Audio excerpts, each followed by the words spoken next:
Hello students, তোমাদের সকলকে স্বাগত জানিয়ে আজকের ভিডিও শুরু করছি। আজকের ভিডিওর বিষয় ক্লাস 6 ইংলিশ লেসন 6 অ্যাক্টিভিটি 1 এবং অ্যাক্টিভিটি 2। এখানে আমি তোমাদের সলভ করে দিয়েছি। তাহলে চলো বেশি দেরি না করে ভিডিওটি শুরু করা যাক। কি বলা হয়েছে না, টিক দ্য কারেক্ট অল্টারনেটিভ। এতে বলা হয়েছে the little kite thought it could not দিয়ে তিনটি অপশান আছে। Number 1 run, number 2 fly, number 3 swim. তাহলে কারেক্ট অল্টারনেটিভটি হলো ফ্লাই। নাম্বার বি আছে the big kite told the small kite to. তিনটি অপশানের মধ্যে প্রথমটি ট্রাই, দ্বিতীয়টি নো, তৃতীয়টি থিঙ্ক। তাহলে প্রথম অপশনটি হলো ট্রাই, ঠিক আছে। নাম্বার সিতে বলা হয়েছে while flying the little kite was filled with.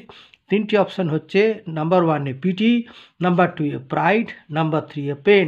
তাহলে কারেক্ট অল্টারনেটিভ হলো প্রাইড। আর ডিএ বলা হয়েছে the boys looked like small. এখানে তিনটে অল্টারনেটিভ হলো number 1 dots, number 2 patches, number 3 spots. তাহলে কারেক্ট অল্টারনেটিভটি হলো স্পটস। আচ্ছা, অ্যাক্টিভিটি 2 কি বলা হয়েছে, complete the following sentences with information from the text. এতে বলা হয়েছে the big kite rose towards the,